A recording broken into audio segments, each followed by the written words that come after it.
Hello guys, I am गौरव और स्टोरियाँ सुनाता हूँ जी इस शो में। स्पेशली शो का नाम है डियर डायरी। तो अगर आपके जहन में कोई बात हो या कोई आपके पास हो अच्छी सी स्टोरीज़, है ना, तो वो आप मुझे भेजें, मैं आपकी स्टोरीज़ लोगों तक पहुँचाऊँगा। वैसे मेरे पास अलग अलग प्रांत से, अलग अलग क्षेत्रों से अलग अलग लोग अलग अलग तरह की कहानियाँ भेजते। कहानियाँ कैसी भी हो सकती हैं, मोटिवेशनल, रोमांटिक, सीरियस, जो भी आपके दिल में हो, जो भी आपको लगे कि ये कहानी सुनाने लायक है, आप मुझे भेज सकते हैं। तो चलिए शुरुआत करते हैं आज की एक खूबसूरत सी कुछ कहानियों से। और पहली जो कहानी मुझे भेजी है, मैं उसी किरदार में थोड़ा डूब जाता हूँ। तो चलिए स्टार्ट लेते हैं। मेरा नाम अन्नू है। मैं हरियाणा के छोटे से शहर हिसार में रहती हूँ। अभी अभी शादी हुई है। शादी बड़ी सादगी से हुई, उसके बारे में भी बताऊंगी आपको, लेकिन फिलहाल सुबह सुबह चाय बना रही हूँ। करीब एक हफ्ता हो गया है मेरी शादी को, लेकिन मैं इस घर को अपना नहीं पा रही हूँ। सब कुछ अजीब सा लगता है यहाँ मुझे, अपनेपन का एहसास सा ही नहीं होता। खैर, मैंने सुबह सुबह मम्मी को फ़ोन लगा ही लिया। माँ भी एकदम ऐसे हैरान हो गई कि इतने सुबह इसका फ़ोन कैसे आया। एक्चुअली माँ ही तो एक ऐसा इंसान है जिसे हम अपने दिल की हर बात कर लेती हैं, स्पेशली लड़कियाँ। सुबह सुबह वो फ़ोन से थोड़ा परेशान हुई। उन्होंने डरते हुए पूछा, सब ठीक तो है ना बेटा? मैंने हाँ या ना कुछ नहीं कहा, बस खामोश रही।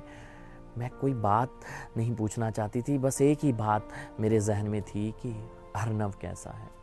माँ ने कहा सो रहा है, अभी उसे स्कूल के लिए तैयार करूँगी। अर्नव मेरा बेटा है, 4 साल का। जी हाँ, ये मेरी दूसरी शादी है। इस शादी के लिए मुझे बहुत कुछ छोड़ना पड़ा। 4 साल का बेटा, माँ का घर और शेखर की यादें। शेखर मेरे पति, जो अब इस दुनिया में नहीं है। कितने खुश थे ना हम तीनों। शेखर जब भी जॉब से घर आते हम खूब मस्ती करते। अब अर्नव को छोड़कर वो तो चले गए हैं भगवान के पास, और मैं भी अपनी माँ बाप और सोसाइटी के लिए उसे छोड़कर आ गई। आखिर क्यों हम लड़कियों को अकेले ज़िंदगी जीने का अधिकार नहीं है? मुझे बस मेरे बेटे की चिंता है। उसने क्या खाया होगा, क्या पहना होगा, सारा दिन बस इसी टेंशन में निकल जाता है। हालांकि मेरे अब वाले पति नीरज बहुत अच्छे इंसान हैं, लेकिन एक बार जब दिल मिल जाए तो कहीं और लगाना बहुत मुश्किल हो जाता है। नीरज में हालांकि हर वो क्वालिटी है जो एक अच्छे पति में होती हैं। सरकारी नौकरी, खुद का घर, शांत नेचर, दिखने में भी हैंडसम है। मुझे तो ये भी यकीन नहीं होता कि उनकी पहली पत्नी आखिर किस बात के लिए उन्हें छोड़कर चलेगी। और खैर, ना ही मैंने कभी उनसे ये बात या वजह जानने की कोशिश की। शायद हिम्मत ही नहीं जुटा पाई। नीरज ने मुझे कई बार बहाने से दिल का हाल पूछने की कोशिश की, लेकिन शायद मैं उनको कुछ बता नहीं पाई। रोज़ की तरह वो ऑफिस जाते हैं और घर आते हैं, और हमारे बीच कोई बात नहीं होती। हम दोनों अकेले ही रहते हैं। सास ससुर दूसरे किसी और शहर में हैं, तो हमारे घर में बात करने वाला कोई है भी नहीं। नीरज हमेशा मेरे चेहरे पर कुछ तलाशते रहते हैं। हालांकि कभी कभी मेरी सासू माँ से बात होती रहती है, और एक दिन नीरज ने भी मुझसे कहा था कि तुम शेखर को भुला नहीं पा रही हो ना। मैं जानता हूँ, जिस इंसान के साथ हमने वक्त बिताया हो और उसको भूल पाना बहुत मुश्किल है। भले मेरी वाइफ मुझे छोड़कर चली गई, उसका निजी फैसला था ये, बट इसका मतलब ये नहीं है कि मैं उसको भूल गया हूँ। मुझे आज भी उसकी याद आती है। अब हम दोनों में थोड़ी थोड़ी बात होना शुरू हुई, लेकिन मैं हर वक्त मेरे बेटे की तस्वीर को निहारती रहती। नीरज ने कई बार कहा कि अर्नव की याद आ रही है तो घर हो आओ 1-2 दिन। मैंने ना में सर हिला दिया। अर्नव ने शाम को कहा कि माँ का फ़ोन आया था। माँ कह रही थी कि कहीं घूम आओ कुछ दिनों के लिए, तुम्हारा मूड फ्रेश हो जाएगा। मैंने कोई जवाब नहीं दिया, या यूं कहूँ कि मुझसे कहा ही नहीं गया कि मेरा दिल नहीं है कहीं घूमने का। करीब 2-3 दिन बाद हम डिनर की टेबल पर बैठे थे, शांत थे। तभी नीरज ने कहा कि लाइफ कितनी अनप्रडिक्टेबल है ना। हम जो चाहते हैं वो होता नहीं, और जिसका हमें पता नहीं होता वो अचानक से हो जाता है। आज पहली बार हम दोनों ने अपने इंटरेस्ट, हॉबीज़ पर बात की। नीरज ने कहा कि तुम्हें मुस्कुराते हुए पहली बार देख रहा हूँ, अच्छी लग रही हो तुम। मैं भी कहना चाहती थी कि आप बहुत अच्छे इंसान हो, लेकिन कुछ कह नहीं पाई। अब हम दोनों में बातें होने लगी थी। हम रात को कार्ड्स भी खेलने लगे थे। घर में थोड़ी थोड़ी हंसी भी गूंजने लगी थी। लेकिन मुझे मेरे बेटे की याद अब भी बहुत सताती थी। क्या करूं, माँ होना अपने आप में एक खूबसूरत एहसास है। सासू माँ का एक दिन फिर से कॉल आया और उन्होंने पूछा कि कब जा रहे हो घूमने। मैंने अगले हफ्ते का बोल दिया, क्योंकि उस हफ्ते मेरा बर्थडे भी था। सोचा थोड़ा चेंज हो जाएगा, लेकिन एक बात खाई जा रही थी कि बर्थडे पे अर्नव साथ होता तो ज़्यादा मज़ा आता। शाम को नीरज आए तो मैंने उनसे कहा कि नेक्स्ट वीक का प्लान बना लो घूमने का। फिर ये डिसाइड हुआ कि बर्थडे अर्नव के साथ मनाकर फिर निकलेंगे यहाँ से। अगले दिन जब नीरज घर आए तो उन्होंने एक पैकेट मेरे हाथ में दिया। ये तो मैं जानती थी कि प्लेन की टिकट्स हैं इसमें। खैर वो नहाने चले गए, मैं चाय बनाने चली गई। उन्होंने बाहर आकर कहा कि टिकट्स देख लो एंड पैकिंग शुरू कर दो। मैंने फॉर्मेलिटी के लिए टिकट्स देखी तो आंखों के किनारे भीग गए। उसमें 2 नहीं 3 टिकट्स थी, एक अर्नव की भी। उसके बाद नीरज ने कहा कि अर्नव को क्या पसंद है, क्या हॉबीज़ हैं, मुझे डिटेल्स में बता दो, क्योंकि ट्रिप से आने के बाद मैं नहीं चाहता कि वो तुमसे दूर रहे। मैं नीरज को एकटक देखती रह गई। उसने कहा यस, अब अर्नव हमारे साथ ही रहेगा और मैं बनूंगा उसका गुड वाला डैड। मेरी आंखों से मानो गंगा बह गई, मेरी आंखों से मानो गंगा बह गई।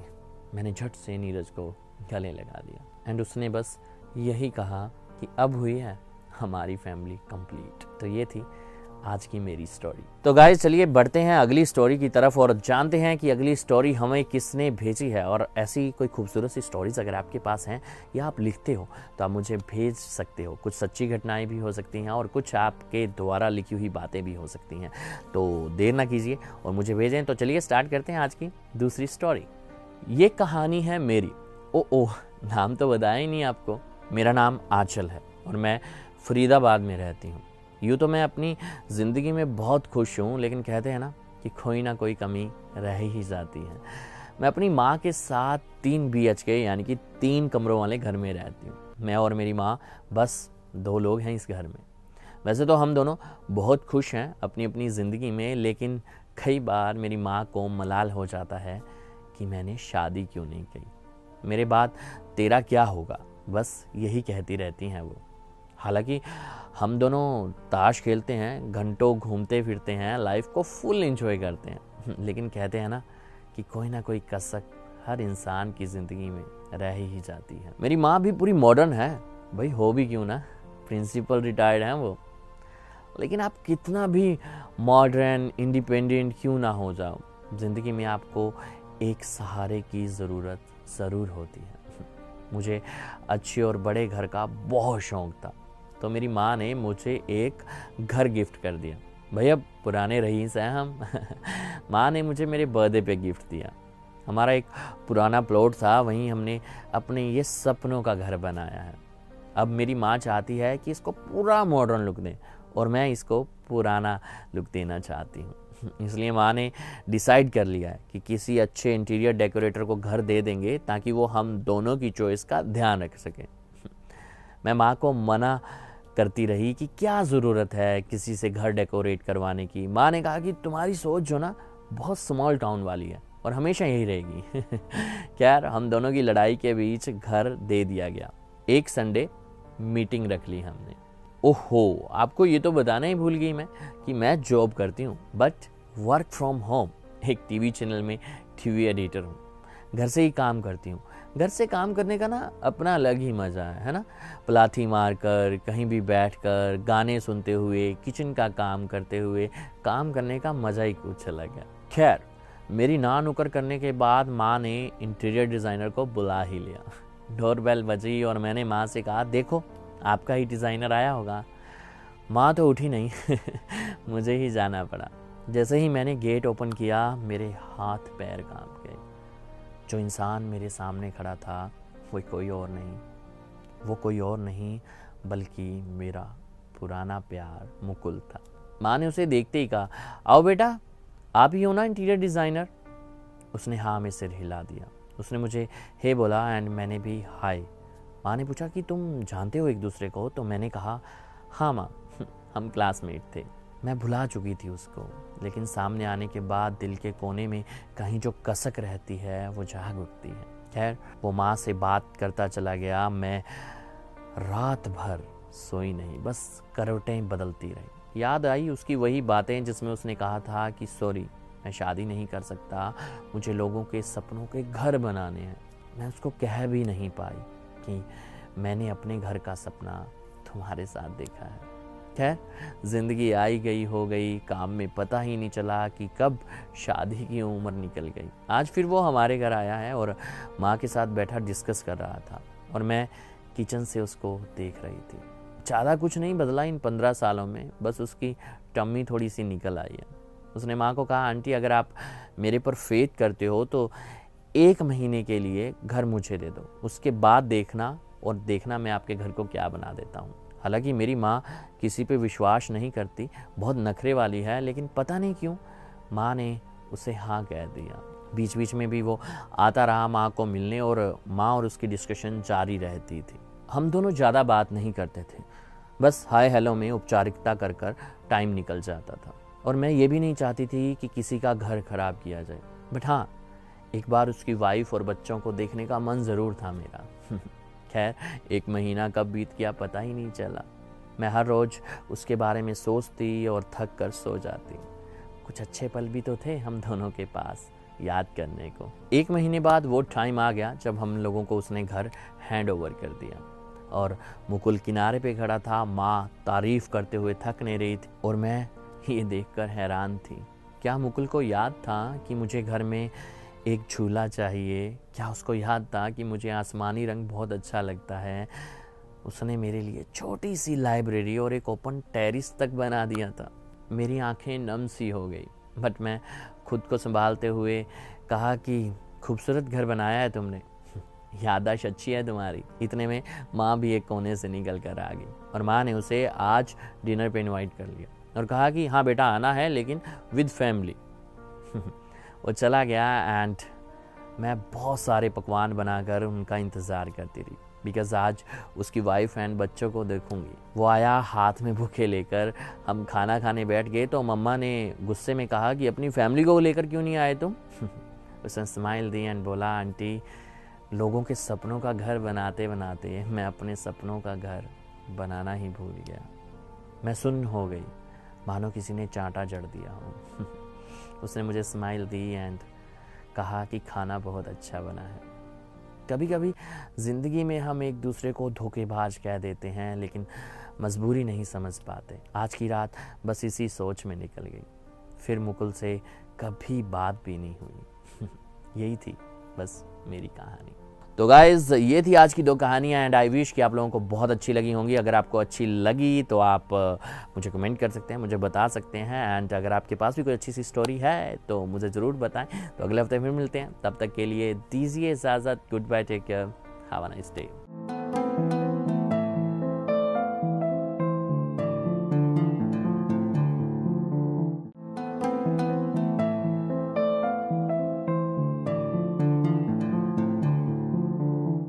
Hello everybody, I am Gaurav and you are watching Haryana Beats. लेकर आया हूँ आपके लिए आपका अपना प्रोग्राम जिसका नाम है डियर डायरी। तो डियर डायरी में हम क्या करते हैं, बेसिकली आप लोग मुझे अपनी स्टोरीज भेजते हो, मैं उन स्टोरीज को आप लोगों तक पहुंचाता हूं। तो अगर आप अच्छा लिखते हो या फिर आपके जहन में कोई बात है तो आप मेरे साथ शेयर कर सकते हो। और एक चीज़ और कहना चाहूँगा, स्टोरी कोई भी हो सकती है, वो चाहे इमोशनल हो, मोटिवेशनल हो, रोमांटिक हो, लव स्टोरी हो, वॉट एवर। तो आप मुझे अपनी स्टोरी भेजिए ताकि मैं आपकी स्टोरी लोगों तक पहुंचा सकूं। और अब भी एक स्टोरी मुझे किसी ने भेज दी है खूबसूरत सी, and I wish you gonna love this one. तो मैं इस स्टोरी को पढ़कर सुनाता हूं और फिर करते हैं आप लोगों से ढेर सारी बात। तो अभी एंजॉय कीजिए दिस खूबसूरत सी स्टोरी। कभी कभी रिश्तों को हम ना समझ नहीं पाते, है ना। रिश्ते कितने भी अच्छे क्यों ना हो, कहीं ना कहीं कोई चूक हो ही जाती है हमसे, कभी रिश्ते बनाने में तो कभी रिश्ते निभाने में। खैर, मेरा नाम रितुन है। जी हाँ, आज मैं सुनाऊंगा आपको एक खूबसूरत सी मेरी स्टोरी।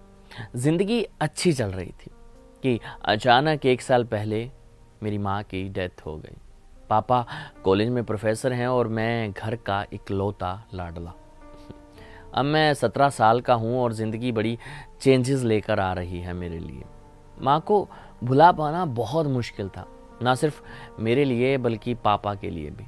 पापा सारा दिन कॉलेज में रहते और रात को माँ की यादों में।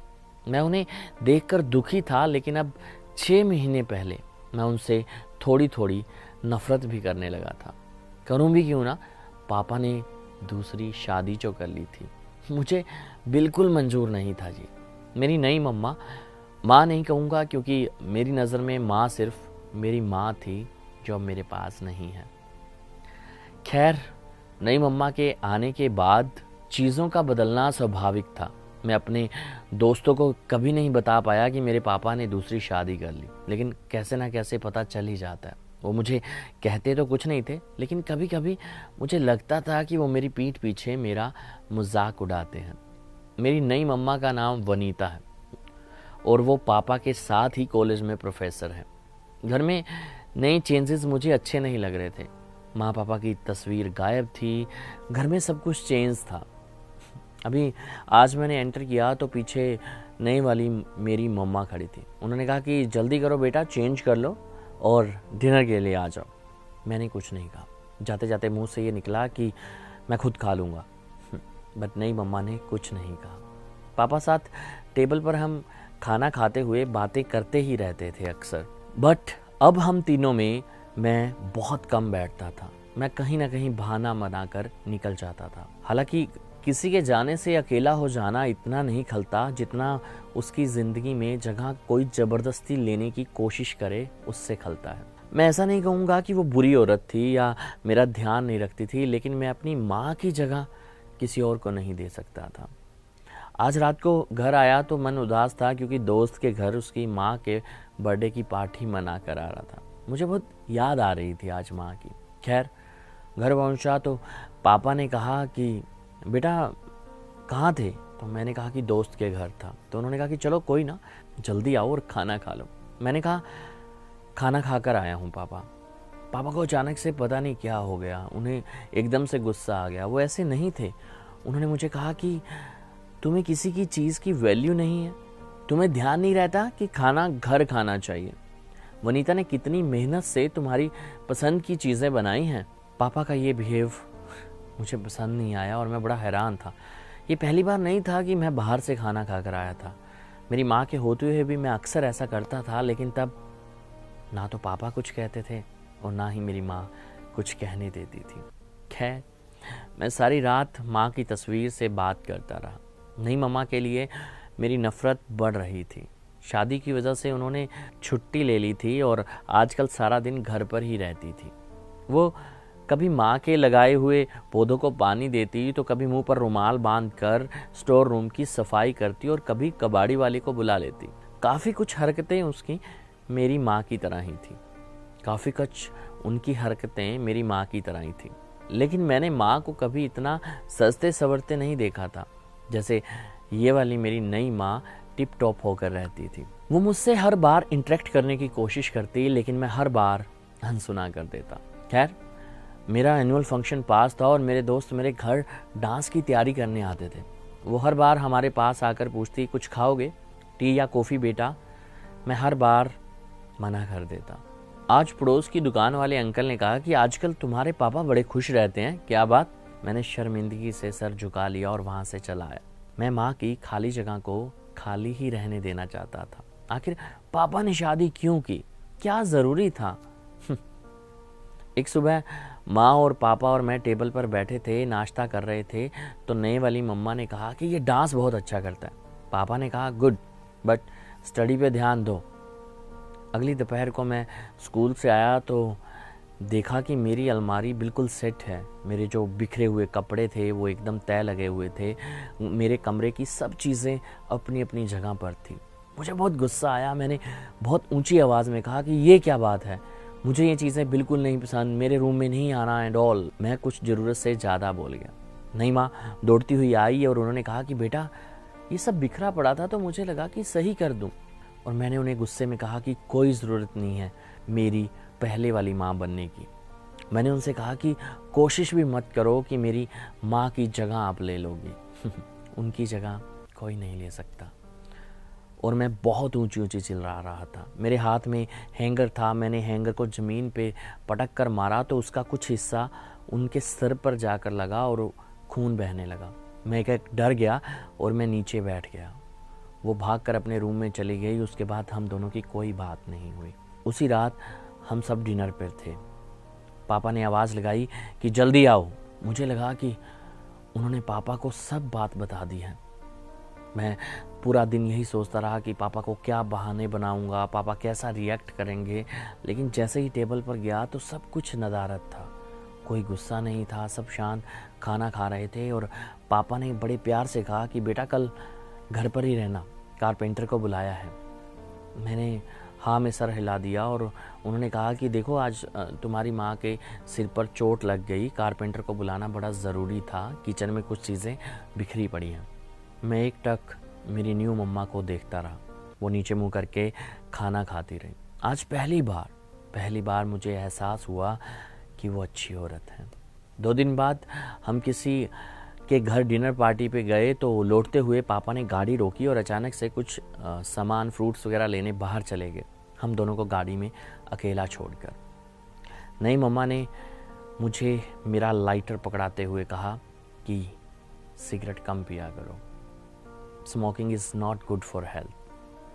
मैं घबरा गया। मैंने वो फटाफट लाइटर हाथ में से लेकर जेब में डाल लिया और मैं फ़ोन में कुछ ढूंढने की एक्टिंग करने लगा। अगले दिन पापा के कॉलेज के जाने के बाद मैं नई मम्मा के पास गया। उन्होंने मुझे चाय देते हुए कहा, बेटा जो तुम सोच रहे हो ऐसा नहीं है। मैं तुम्हारी नई माँ नहीं बनना चाहती और ना ही मैं तुम्हारी माँ की जगह लेने चाहती हूँ। तुम्हारी ज़िंदगी में, यहाँ तक कि तुम्हारे पिता की ज़िंदगी में भी उनकी जगह कोई नहीं ले सकता। हम क्यों कहते हैं कि सास को माँ समझो या दूसरी शादी हो जाए तो माँ या बाप को अपना माँ या बाप समझो। एक और रिलेशनशिप भी तो हो सकता है ज़िंदगी में, और वो है दोस्ती का, पूरी तरह पवित्र, क्योंकि कोई किसी की जगह नहीं ले सकता और ना ही ले पाएगा। तो मैं सिर्फ यही कहूँगी कि तुम मुझे अपनी माँ के साथ बिताए हुए अच्छे पल बताओ और मैं तुम्हें अपनी ज़िंदगी के बारे में बताऊँगी। फिर देखना हमारी ज़िंदगी कितनी अच्छी हो जाएगी। अब हम ब्रेकफास्ट, लंच, डिनर सब मेरी नई फैमिली के साथ करते हैं, यानी कि मैं, मेरे पापा और मेरी नई माँ। माँ की यादों को भुला तो नहीं सकता, लेकिन उन यादों को याद करके खुश तो रह सकता हूँ ना। और किसी भी रिलेशन को पहचानने में जल्दबाजी ना करें, टाइम दें और समझें, इस दुनिया में अच्छे लोग भी बहुत हैं। तो ये थी जी मेरी खूबसूरत सी स्टोरी। तो चलिए गाइस, सुनाता हूँ आपको आज की दूसरी खूबसूरत सी कहानी। ये कहानी मुझे भेजी है रवि ने, और रवि बहुत दूर यानी कि राजस्थान में सीकर से हैं। और उन्होंने कहा कि सर मैंने ये कहानी खुद लिखी है और मैं चाहता हूँ कि आप इसे लोगों तक पढ़कर सुनाएं। तो चलिए मैं आप लोगों को पढ़कर सुनाता हूँ। और इस कहानी में सभी जो कैरेक्टर हैं वो फिक्शनेबल हैं, यानी कि ये सच्चाई पर आधारित नहीं है, इस चीज़ का आप ध्यान रखिएगा। तो चलिए शुरू करते हैं आज की स्टोरी। मेरा नाम अंकित है। मैं क्या करता हूँ ये आपको अभी धीरे धीरे पता चल जाएगा। जी हाँ, अभी फ़िलहाल किसी फ़ोन को अटेंड कर रहा हूँ और उधर से आवाज़ आ रही है, कोई इंसान मुझे अपने अकाउंट के बारे में पूछ रहा है। आवाज़ से गांव का लग रहा है, सीधा साधा भोला भाला इंसान। उन्होंने मुझसे कहा कि मेरे अकाउंट में मुझसे पैसे नहीं निकाले जा रहे हैं। तो मैंने उन्हें कहा कि आपके अकाउंट में कुछ गड़बड़ी है, आप मुझे अपने अकाउंट की सारी डिटेल दे दें। उस इंसान ने मुझे सब कुछ जल्दी जल्दी बता दिया। गांव का था और अपना OTP तक मुझे दे गया। उस इंसान ने मुझे अपना OTP से लेकर एक एक चीज़ बता दी। मेरा काम हो गया था। पूरे हफ्ते भर का पैसा मेरे अंदर। जी हाँ, मैं एक फ्रॉड हूँ, एक चोर हूँ। हालांकि दुनिया की नज़रों में ये कहता हूँ कि मैं एक सॉफ्टवेयर इंजीनियर हूँ लेकिन ऐसा नहीं है। मैं लोगों को ठगता हूँ सॉफ्टवेयर डिज़ाइनर के नाम पर। हालांकि बहुत स्मार्ट हूँ, 2 साल से पकड़ा भी नहीं गया हूँ। लेकिन वो कहते हैं ना कि हर चीज़ का कभी ना कभी अंत होना निश्चित होता है। हर चीज़ का एक न एक दिन अंत होना तय है। लेकिन मैं ये सोचता हूँ कि ज़िंदगी में बहुत जल्दी आगे बढ़ना चाहिए। मेरे आगे पीछे कोई नहीं है। अनाथ हूँ, शायद इसलिए इस संगत में पड़ गया। शुरू से ही दिमाग का बहुत तेज़ था, तो मैंने सोचा कि जल्दी पैसे बनाने का यही एक तरीका है। दिखने में अच्छा हूँ, अच्छे कपड़े डालता हूँ क्योंकि कहीं ना कहीं वेबसाइट से कुछ ना कुछ चुरा लेता हूँ, लेकिन दिल में कहीं ना कहीं कोई टीस रह ही जाती है। आज मेरी गर्लफ्रेंड का बर्थडे है, मैं उसके साथ बाहर डिनर पे आया हूँ, लेकिन मेरा ध्यान फिर वहीं है कि कैसे करके किसी और को चूना लगा लूँ, किसी के पैसे निकाल लूँ, या किसी का OTP मेरे हाथ लग जाए, किसी का फ़ोन मेरे हाथ लग जाए। बस यही बातें मेरे दिमाग में चलती रहती हैं। दूसरी तरफ मेरी गर्लफ्रेंड बहुत सुशील, बहुत सुंदर, बहुत शांत और बहुत नेक दिल। वो जितने भी पैसे हों सब भिखारियों को दे देती है। मुझसे हर बार कहती है अपनी जेब ढीली करो, और मैं भी सोचता हूँ कि चलो इसे कुछ पैसे दे देता हूँ, क्योंकि इतने बुरे काम करता हूँ, शायद कोई एक आध पुण्य मेरी तरफ से भी हो जाए। उसके जहन में यही है कि मैं एक अच्छा सॉफ्टवेयर इंजीनियर हूँ, वर्क फ्रॉम होम करता हूँ, और वो मुझे बार बार कहती है क्या घर पे बैठे रहते हो, ना ढंग से नहाते हो, बाल बिखरे रहते हैं, ना अच्छे कपड़े डालते हो, सारा दिन घर पे बैठे रहते हो, बाहर कोई आउटडोर जॉब ज्वाइन करो, ये वर्क फ्रॉम होम को छोड़ दो तुम। और मैं उसे कहता था यही ठीक है यार, शादी के बाद देख लेंगे। वो इस बात पे मुस्कुरा देती है, लेकिन हाँ कहीं ना कहीं मेरे दिल में ये टीस, ये कशिश ज़रूर रहती है कि मैं क्यों ना इस काम को छोड़ दूँ। और फिर सोचता हूँ कि इस भरी दुनिया में मुझे काम कौन देगा, मुझे कुछ आता भी तो नहीं है इस चोरी चकारी के अलावा। खैर, एक और मुर्गा हाथ लग चुका था, मैं बस उसे काटने ही वाला था, उसका OTP आने ही वाला था उसके मुंह पर कि अचानक से मेरी गर्लफ्रेंड की एंट्री हो जाती है। वो मेरा फ़ोन खोस लेती है, मेरा लैपटॉप खोस लेती है और कहती है कि पहले मुझसे बात करो, आज मुझे बहुत सारी बातें करनी है तुमसे। मैं उसके ऊपर चिल्लाता हूँ कि जल्दी दो। अब उसे नहीं पता ना कि ये काम क्या हो रहा है, कि मैं क्या करता हूँ, पैसे कहाँ से कमाता हूँ। उसे तो बस ये लगता है कि मेरी वाइट कॉलर जॉब है, मल्टीनेशनल कंपनी में हूँ, बहुत सारे पैसे कंपनी भेज देती है। लेकिन उसकी खुश होने की आज एक वजह थी, वो बहुत खुश थी, और वो खुश इसलिए थी कि वो बार बार ये कह रही थी कि मैंने मेरे घर पे शादी की बात कर ली है, हम दोनों की शादी जल्द होने वाली थी। लेकिन मैं अंदर ही अंदर डरता था कि अगर इसको पता चल गया या शादी के बाद पता चल गया तो मैं क्या करूँगा। क्योंकि ज़िंदगी में जब आपके पास कोई नहीं होता ना, सिर्फ एक इंसान ऐसा होता है जिससे आप बेहद प्यार करते हो और उसे खोना नहीं चाहते, तो आप उससे झूठ बोलकर भी अपने पास रखना चाहते हो, है ना। आप नहीं चाहते हो कि वो दुनिया में आपसे दूर चला जाए, या आप उसको भूल जाएं, या वो आपको भूल जाए।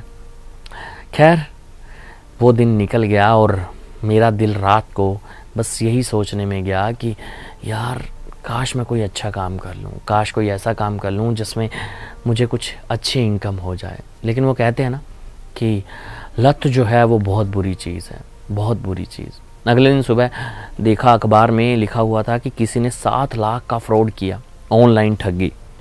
मैं सोच रहा था कि कितना खुशनसीब होगा ये इंसान जिसने ये काम किया है, जबकि बाकी के लोग सोच रहे होंगे कि कितने अनलकी होंगे वो लोग जिनके बेचारों के पैसे निकल गए। लेकिन हमारे काम का एक असूल है, हम पैसे निकालते हैं तो ये नहीं देखते कौन छोटा है, कौन बड़ा है, कौन अमीर है, कौन गरीब है, बस जितने हमें चाहिए होते हैं उतने का काम सफाया। लेकिन मेरा एक असूल है, जिसके भी अकाउंट में 5,000 से कम रुपीज़ हैं, मैं उसके अकाउंट को नहीं छेड़ता हूँ। मैं सिर्फ 10,000 या 20,000 या जिसके अकाउंट में लाखों रुपया है, उनमें से ही पैसे, कुछ एक पैसे निकालने की कोशिश करता हूँ। ज़्यादा पैसे नहीं निकालता हूँ क्योंकि मुझे लगता है कि इतने सारे निकालूंगा तो कहीं पकड़ा ना जाऊँ। थोड़ा स्मार्ट हूँ, लालची कम हूँ, लेकिन हाँ काम गलत ही करता हूँ। ये बात अब मैं अपनी गर्लफ्रेंड को बताना चाहता हूँ। स्नेहा नाम है उसका। मुझसे स्नेह भी बहुत करती है, लेकिन हाँ मैं चाहता हूँ कि उसे बता दूँ कि मैं ये काम करता हूँ, और आज रात को मैंने उसे सिर्फ इसीलिए बुलाया है। मैंने उसे बुलाया और उसे कहा कि हाँ डिनर पे चलते हैं। उसने कहा हाँ ठीक है चलो चलते हैं। वो आई और हम दोनों टिप टॉप तैयार होकर अच्छे से रेस्टोरेंट में खाने के लिए चले गए। मैंने उनसे पूछा कि और क्या चल रहा है। उसने मुझे कहा कि मैं स्कूटी लेने वाली हूँ। तो मैंने कहा यार it's really very good thing, तो ले लो। लेकिन वो कहती है कि 20,000 रुपये शॉर्ट पड़ रहे हैं, और आई वॉन्ट कि मैं 20,000 रुपये कहीं से इंतज़ाम कर लूँ। तो मैंने उन्हें कहा कि अपने भैया से ले लो, तुम्हारे भैया बहुत बड़ा काम करते हैं, बहुत बड़ा उनके पास पैसा है, तो तुम उनसे क्यों नहीं ले लेती। वो कहती नहीं, मेरे भाई भले ही बहुत अमीर हैं, उनके शराब के ठेके हैं, लेकिन मैं वो पैसा बिल्कुल नहीं लूँगी जो पैसा इन चीज़ों से आया हो। मैं सिर्फ़ और सिर्फ अच्छाई के पैसे लूँगी। मांगने को मैं तुमसे भी मांग सकती हूँ, लेकिन नहीं, मैं कुछ ना कुछ इंतज़ाम कर लूँगी, तुम टेंशन मत लो। और मैं उसे ये बात बताता रह गया कि मैं भी एक चोर हूँ, फ्रॉड करता हूँ। और जो बात बताने मैं उसे लेकर आया था वो मैंने कैंसिल कर दिया, क्योंकि मुझे पता है कि वो अगर अपने भाई के बारे में ऐसा सोच सकती है तो मुझे तो छोड़ ही देगी, और ये हिम्मत मुझ में थी नहीं। खैर, अगला दिन हुआ और अगले दिन मैं बैठा था और वो संडे का दिन था। अमूमन ऐसा होता है कि संडे को हम इकट्ठे होते हैं। वो जल्दी मेरे घर आ जाती है और हम सब इकट्ठे हम ब्रेकफास्ट करते हैं, गेम्स खेलते हैं और शॉप आउट को जाते हैं, बहुत सारे ऐसे काम करते हैं। Sunday is a fun day for us. लेकिन आज वो नहीं आई। मैं सुबह उठा, मैंने देखा कि आज कोई उठाने वाला नहीं है, आई नहीं है, और तभी मैं बालकनी में पेपर लेकर पढ़ने बैठ गया। तभी एक हॉर्न की आवाज़ आती है। मुझे लगा कि कौन बदतमीज़ है, इतनी ज़ोर ज़ोर से हॉर्न पे हॉर्न ब्लो किया जा रहा है। तो मैंने नीचे निगाह दौड़ाई तो देखा स्नेहा थी। स्नेहा ने कहा जल्दी आओ। मैंने कहा मैं चेंज करना है, नहाना है। उसने कहा नहीं, कम लाइक दिस। तो मैं जल्दी से गया और मैं नीचे जाते ही स्कूटी देखी। स्कूटी देखकर मैं खुश हो गया। मुझे लगा कि शायद इसने अपने भाई से पैसे ले लिए हैं और अब मैं इसको अपनी बात बता सकता हूँ। लेकिन हम पास ही वाले कैफ़े में गए, वहाँ बैठकर हमने कॉफ़ी पी, और कॉफ़ी पीते पीते मैंने उससे पूछा तो फिर अपने भाई से पैसे ले ही लिए तुमने? उसने कहा नहीं, ऐसे पैसे को मैं हाथ भी नहीं लगाना चाहती। तो मैंने कहा फिर तुमने कहाँ से इंतज़ाम किया? उसने कहा लोन यार, आजकल इंटरेस्ट पर, किश्तों पर चीज़ें मिल जाती हैं। तो मेरे पास जितने पैसे थे मैंने जमा कराए। मैं हैरान था। मुझे लगा कि अब मैं कभी बात नहीं बता पाऊँगा और मेरे हाथ से ये रिश्ता छूट जाएगा, यानी कि हम दोनों अलग हो जाएंगे। सारी रात मैंने करवटें बदलते हुए काटी, लेकिन सुबह उठा तो सबसे पहले मैंने अपने आप को सेट किया। मैंने कहा कि अब मैं ये काम नहीं करूँगा। हालांकि आज मेरे पास बहुत सारे ऑप्शंस थे लोगों को चीट करने के, बहुत सारे OTPs मैंने कहीं ना कहीं से अरेंज कर चुका था। तो आज मूड था कि सबको बैठकर चूना लगाऊंगा, लेकिन मैंने वो पेज, वो नोट्स फाड़ दिए। जी हाँ, मैंने अपना एक रिज्यूम तैयार किया और मैं आज जॉब की तलाश में गया। किस्मत अच्छी कहिए या फिर उसके प्यार की ताकत, मुझे एक अच्छी सॉफ्टवेयर कंपनी में जॉब मिल गई। खैर, जब मैं वापस घर आया तो मैंने उसे सरप्राइज़ दिया कि देखो मुझे एक कंपनी में जॉब मिल गई है। तो उसने मुझे कहा कि जॉब तो तुम पहले भी कर रहे थे ना। मैंने उसे कहा कि अब मैं वर्क फ्रॉम होम नहीं करूँगा, कंपनी में जाकर काम करूँगा। वो बहुत खुश हुई। उसने कहा कि दैट्स लाइक माई बॉय। तो कभी कभी ऐसा होता है। हम दोनों इकट्ठे हुए और हम लोगों ने अच्छा सा डिनर किया, और मैंने मन ही मन सोच लिया कि अब ये काम नहीं करूँगा, और इसी कंपनी में चाहे पे मेरी कम हो, चाहे मैं ज़िंदगी में कितनी भी ठोकरें खाऊं, लेकिन अब वो काम बिल्कुल नहीं करूँगा। तो ये थी मेरी स्टोरी। तो ज़िंदगी में पता है क्या होता है, कभी कभी बुरे काम के साथ साथ तुम्हारे से लोग छूटने लगते हैं। अच्छा काम करें, लोग हमेशा आपके साथ रहेंगे। तो ये थी मेरी खूबसूरत सी स्टोरी। तो गाइज, ये थी आज की 2 खूबसूरत सी स्टोरीज, एंड आई विश कि आप लोगों को बहुत पसंद आई होंगी, क्योंकि मेरे को तो बहुत अच्छी लगी यार। तो अगर आपके पास भी है कोई अच्छी सी स्टोरीज तो जल्दी से मुझे भेज दीजिए। जी हाँ, हमारा नंबर आपको आपकी स्क्रीन पर दिखाई दे रहा है। इस नंबर पर आप मुझे व्हाट्सअप कर सकते हैं, मैसेज भी कर सकते हैं, कॉल करके भी बता सकते हैं। तो मिलते हैं अगले हफ्ते, तब तक के लिए मुझे दीजिए इजाज़त। Goodbye, take care, have a nice day.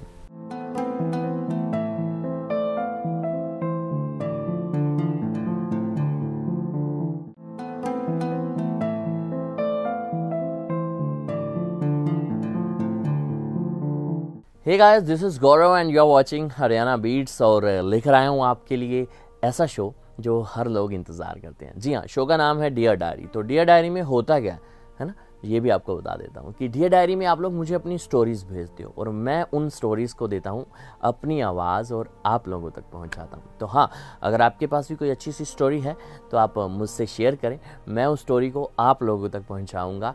लेकिन हाँ, स्टोरी कोई भी हो सकती है। It would be like love story हो सकती है, रोमांटिक हो सकती है, मोटिवेशनल हो सकती है, और पापा मम्मा के प्यार में भी हो सकती है, कुछ भी हो सकता है, वॉट एवर। और आपकी ज़िंदगी के कुछ अहम किस्से भी हो सकते हैं जो आप लोगों से शेयर करना चाहते हैं। तो जुड़ जाइए हमारे साथ। और फिलहाल आज की जो स्टोरी मुझे भेजी है वो किसी ने भेज दी है। जी हाँ, नाम है उनका प्रिंस, और उन्होंने मुझे ये स्टोरी भेजी है। हालांकि उन्होंने अपने शहर का नाम नहीं लिखा है। तो चलिए आज की स्टोरी शुरू करते हैं। और क्यों ना ये शुरू की जाए प्रिंस के ही जुबानी, है ना। तो चलिए शुरू करते हैं। मेरा नाम प्रिंस है।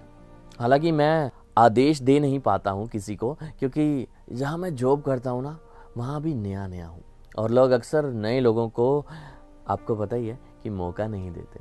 खैर, मैं इन सब चीज़ों से दूर हूँ। अपने फ्लैट को ताला यानी कि लॉक लगा रहा हूँ। हालांकि चाहता तो न्यू डोर लॉक लगवा सकता था मैं, बट मैंने ताला ही रखना उचित समझा। एक्चुअली पुरानी चीज़ों को छोड़ नहीं पाता हूँ मैं, और पुरानी चीज़ें या पुरानी यादें मेरे साथ ही रहती हैं हमेशा। हालांकि बहुत तंग करती हैं ये पुरानी चीज़ें और पुरानी यादें, लेकिन मन ना बड़ा जिद्दी है। हर रोज़ लोग लगाते हुए मुझे ना किसी की याद आती है। नाम है उसका पल्लवी। बेचैन हो जाता हूँ मैं सुबह सुबह लोग लगाकर दरवाजे के सामने खड़ा होकर सोचता रहता हूँ कि सुबह सुबह पल्लवी को याद करना ज़्यादा ज़रूरी है, या इस बात पे ध्यान देना कि आज भी लेट ना हो जाऊँ कहीं। पावर बैंक रख लिया गया। मुझे पता है कि आज का सारा दिन खराब हो गया, क्योंकि ये आज का नहीं, रात का मसला है। कल रात उससे बात हुई। एक्चुअली उसका फ़ोन आ गया, और आपको पता है कि बहुत तेज़ वाली याद आने लग जाती है फिर। खैर, मैं जल्दी जल्दी निकल रहा हूँ आज, और हालांकि लेट हो गया हूँ। और आपको सच बताया ही नहीं मैंने कि मैं करता क्या हूँ। मैं एक टीवी चैनल में एडिटर हूँ। आसान भाषा में कहूँ कि जो टीवी पर आप देखते हो ना, उसको कट करके दिखाने लायक बनाता हूँ। खैर, मैं गाड़ी में बैठा हूँ और जल्दी से ऑफिस के लिए निकल गया हूँ। बैठे ही मैंने सॉन्ग लगाए लाउड वॉल्यूम में, ताकि पल्लवी मुझे याद ना आए। लेकिन पिछले 4 साल में हर रोज़ ये कोशिश नाकाम हो जाती है। वो चली ही आती है मेरे जहन में, मेरी यादों में। पल्लवी मेरे कॉलेज के 3 सालों की दोस्त थी। कल अचानक से उसका कॉल आया था और उसने मिलने के लिए बुलाया है मुझे। और अब मेरी हालत जो है वो बहुत ख़राब हो चुकी है। अब वैसे मैं ऑफिस आ गया हूँ। सिक्योरिटी गार्ड ने कार्ड मांगा तो मैंने स्वाइप करके एंट्री कर ली। काश, सोच रहा था मैं कि हमारी ज़िंदगी भी काश इस स्वाइप कार्ड की तरह होती, है ना। किसी की लाइफ में एंट्री मार सकते किसी भी समय, क्योंकि मुझे तो पल्लवी की लाइफ में ही एंटर होना था बस। वैसे अगर सच कहूँ तो मैं उसकी लाइफ में था, मगर उस तरह से नहीं था जिस तरह से मैं चाहता था। मैं उसका बेस्ट फ्रेंड था, सिर्फ बेस्ट फ्रेंड। लेकिन मैं उसे प्यार करने लगा था, उसको बताए बिना। मेरे बेस्ट फ्रेंड का किरदार निभाते निभाते प्यार कब हो गया पता ही नहीं चला। अब हम वैसे तो अलग हो चुके हैं, कॉलेज ख़त्म हो गया है, दोनों ने अलग अलग रास्ते चूज़ कर लिए हैं। लेकिन आजकल एक दूसरे से जुदा रहने की 20 तरीके हैं कि आप मिल सकते हो, कम्युनिकेशन कर सकते हो। पहले हमारे बीच में बहुत बात होती थी, फिर धीरे धीरे कम होती गई। मैं यहाँ टीवी में जॉब करने लग गया और उसने स्कूल ज्वाइन कर लिया। हालांकि बात कम होने लगी थी, लेकिन पल्लवी अब भी मुझ में उतनी ही थी, ना कम ना ज़्यादा। कुछ रिश्ते लाइफ में खास जगह बनाए रखते हैं। कल रात तो उसका फ़ोन आया था कि तुम घर आ जाओ जल्दी। मैंने पूछा क्या बात है, पापा ठीक हैं तुम्हारे? उसने कहा हाँ बिल्कुल ठीक है, लेकिन तुम जल्दी से घर आओ, और हाँ तुम फूल लेकर आना ताकि पापा को लगे तुम और मैं, समझ गए ना। मैं पागल सा हो गया यार। आज की रात बड़ी मुश्किल थी। सुबह सुबह उठा और कार को 100 की स्पीड पर भगा कर ले गया सीधा उसके पास, जहाँ उसने मुझे मिलने के लिए बुलाया था। वो बोली तुम मेरे बेस्ट हो यार, कहते हुए गले लग गई। यार पापा ने ना एक ही रट लगा रखी है कि जीते जी तेरी शादी देख लूँ, है ना। और पूरे फिल्मी डायलॉग बोलने लग गए अब तो पापा। तुझे बस पापा को इतना कहना है कि एक्चुअली मैंने कह ही दिया है, तुझे कुछ नहीं कहना है, बस तुझे ये कहना है कि हम लोग एक दूसरे से प्यार करते हैं since college days. Bread toast मेरे हलक में अटक सा गया।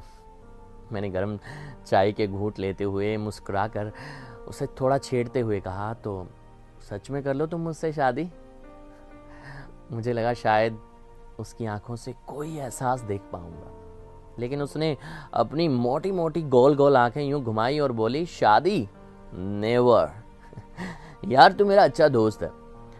मैंने चाय ख़त्म की और बोला, यार तू कह दे अपने पापा को कि यू डोंट लव एनीवन। झूठ क्यों बोलना यार। मैंने फाइनल किया है कि मैं कल वापस जा रहा हूँ। और उसने चेहरा उदास कर लिया। मुझे उस पर बहुत प्यार आ रहा था। फिर मैंने कहा, चलो फ्लावर्स और चॉकलेट लेके आते हैं। तुम्हारे पापा को लगना तो चाहिए ना कि मैं तुमसे बहुत प्यार करता हूँ। वो बहुत खुश हो गई। उसने अपने पापा के सामने अगले दिन मुझे बिठा दिया। उसके पापा ने कहा, कैसे चल रही है तुम्हारी जॉब? मैंने कहा, मेट्रो सिटी में रहना अच्छा नहीं लगता, लेकिन ये शहर मुझे पकड़े हुए। वो बोले, खुश रहो, खुश रहना बहुत ज़रूरी है। तुम खुश रहोगे तभी तो पलवी खुश रहेगी। उन्होंने भारी आवाज़ में कहा।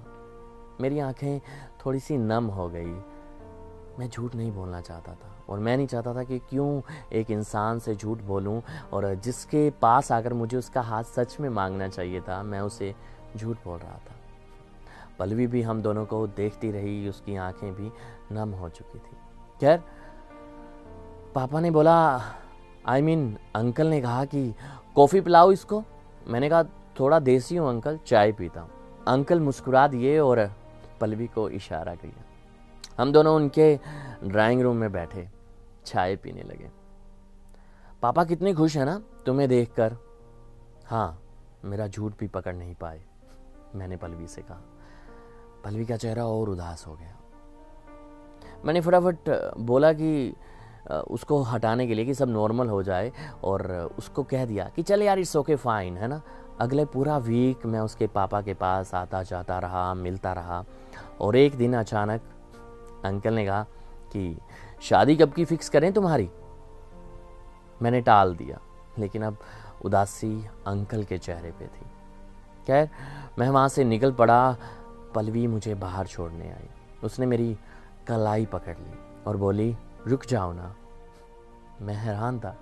उसने झट से अपनी खूबसूरत आवाज़ में कहा कि मैं समझ ही नहीं पाई कि बेस्ट फ्रेंड ही तो राइट मैन होता है। शायद मुझे अब तक कोई इसलिए नहीं मिला क्योंकि कोई तुम जैसा था ही नहीं। मेरे दिल के खाके में तुम ही तो थे हमेशा। मैंने झट से उसकी बात में हामी भर दी। दोस्ती भी कभी कभी प्यार ही होता है।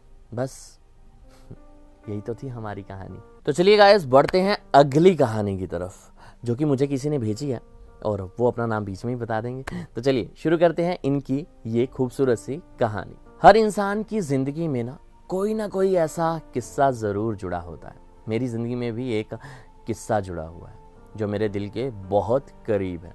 नाम है मेरा अनन्या और मैं हरियाणा के छोटे से शहर रेवाड़ी में रहती हूँ। घर के हालात सही नहीं थे, लेकिन मैं स्टडी में ठीक थी, तो पापा ने अपनी हैसियत से ऊपर जाकर मुझे स्टडी करवाई। अब मैं दिल्ली में एक हॉस्टल में रहती हूँ और पढ़ाई कर रही हूँ। स्कॉलरशिप मिला था तो खर्चा थोड़ा कम हो गया था, लेकिन अभी भी कहीं ना कहीं पार्ट टाइम काम करना पड़ ही जाता है। जहाँ मेरी साथ की गर्ल्स अपने बॉयफ्रेंड्स के साथ शाम को घूमने निकल जाती थी, वहीं मैं इस इंतज़ार में रहती थी कि उनके साथ मुझे लिफ्ट मिल जाए और मैं फ्री में अपने ठिकाने पर पहुंच जाऊं, यानी कि काम पर। खैर, आज संडे का दिन है और मैं आज भी कुछ कर नहीं पा रही। दिल बेहाल सा है, कुछ सोचने का भी मन नहीं कर रहा। अचानक से फ़ोन बजा मेरे एक कलीग का, जो मेरे साथ काम करता है। नाम है उसका विराज। तो विराज ने फ़ोन कहा कि कहीं घूमने चलते हैं। मैंने कहा नहीं यार, बहुत काम है, अभी नहीं चल सकती मैं। तभी विराज ने कहा, क्या कर रही हो? अब तक तुम सफाई कर चुकी होगी, ब्रेकफास्ट तो तुम 7 बजे कर लेती हो, अपने फेवरेट पौधों को पानी भी दे दिया होगा तुमने, और बुक्स पढ़कर भी अब तो बोर हो चुकी होगी, है ना? हाँ, सैड सॉन्ग तुमने सुन लिए या उसको शाम को सुनने का प्रोग्राम है तुम्हारा? उसने मुझे कहा कि चलो चलते हैं मूवी देखने। बट उसके कैसे समझाती कि मेरे लिए ये तन्हापन ही बेहतर है। मैं औरों जैसी नहीं थी और ना ही वैसी पैसे वाली फैमिली से थी। मैं बस पढ़ना और काम करना चाहती थी। ठीक है, कभी कभी अपनी फ्रेंड्स को घूमते देख जेलस होती थी, लेकिन दिल और दिमाग में ना फ़र्क समझ चुकी थी। ले देकर मेरा एक ही दोस्त था, वो था विराज। उसको भी मैंने दोस्त नहीं बनाया था, बल्कि उसने ही मुझे दोस्त बनाया था। वो शायद मुझ में इंटरेस्टेड था और ये बात मैं जानती थी, लेकिन मेरा गोल कुछ और करने का था। खैर, अगले दिन ऑफिस आ गई। मैं थोड़ी थकी हुई थी। विराज ने देखा तो कॉफ़ी ले आया। मुझे इतनी केयर अच्छी नहीं लगती थी। मैंने मना कर दिया। ऐसा नहीं है कि लड़के दोस्त नहीं थे मेरे, बट हाँ, थोड़ा वास्ता कम ही रखती थी मैं, शायद अपनी गरीबी के कारण। विराज ने एक दिन मुझे प्रपोज कर दिया। वो बहुत अच्छे घर का लड़का था, लेकिन मैं एक सिंपल सी फैमिली से थी। वो तो जॉब इसलिए कर रहा था ताकि अपने पेरेंट्स के रेस्टोरेंट्स के बिजनेस को ज्वाइन कर सके, और मैं अपनी गरीबी के कारण ताकि स्टडी पूरी कर सकूं। धीरे धीरे मुझे एहसास होने लगा कि शायद मैं भी उससे प्यार करती हूँ, लेकिन हर बार मैं ये सोचकर अपने आप पे काबू कर लेती थी कि कहाँ विराज है ना, कहाँ मैं, कुछ नहीं होगा यहाँ। खैर, एक दिन मैंने विराज को क्लियर कर दिया कि I am not good for you. उसने लाख मनाया, बट मैं नहीं मानी, क्योंकि मैं अब प्रैक्टिकल हो चुकी थी। मुझे पता था कि विराज जितना भी मुझसे प्यार कर ले, लेकिन जब मेरे बैकग्राउंड की बात आएगी, मेरे बारे में जानेंगे, तो उसकी फैमिली यकीनन मना कर देगी। खैर, मेरी मेहनत थोड़ी सी रंग लाई और मेरी सिलेक्शन MBBS में हो गई, वो भी फ्री कोटे में, और मैं वहाँ से हमेशा के लिए चली गई। आज मैं भले ही बहुत बड़ी डॉक्टर बन गई हूँ और वो टाइम निकल गया है, लेकिन उस टाइम को मैं भुला नहीं पाऊँगी। हालांकि अब हम दोनों टच में हैं, क्योंकि अब फेसबुक और सोशल मीडिया आ चुका है, लेकिन वो शादी कर चुका है और मैं आज भी अकेली हूँ। शायद हम कभी कभी कुछ पाने की चाहत में ना बहुत कुछ खो देते हैं, लेकिन I am very happy for him कि उसका सही घर बस गया। और हाँ, अपने पेरेंट्स के लिए तो मैं बहुत खुश हूँ कि आज उनको फ़क्र होगा मुझ पे, और वो फ़क्र से कह सकते हैं कि हमारी बेटी ने हमारे को दिन अच्छे दिखा दिए। उनको मुझ पे गर्व है और यही बात मुझे अच्छी लगती है। तो ये है जी आज की स्टोरीज़। तो मुझे लगता है कि ये स्टोरीज़ दोनों बड़ी बढ़िया थी यार, थोड़ी इमोशनल कर दिया इन्होंने मुझे भी, और कभी कभी ऐसा लगता है ना कि ये हमारी ज़िंदगी के आसपास की घटनाएं ही हैं। तो अभी चलते हैं, नेक्स्ट वीक फिर मिलेंगे। लेकिन हाँ, अगर आपके पास है कोई स्टोरी तो मुझे भेजना मत भूलिएगा। नंबर आपको दे दिया है, और साथ ही साथ आप मुझे हमारे फेसबुक पेज पर भी, या फिर हमें टेक्स्ट कर सकते हैं, व्हाट्सएप भी कर सकते हैं। कुछ भी हो आपके पास, अच्छी अच्छी बातें, अच्छी स्टोरीज आप हमें सेंड कर सकते हैं। तो catch you guys next week. तब तक के लिए मुझे दे दें इजाज़त। Goodbye, take care, have a nice day.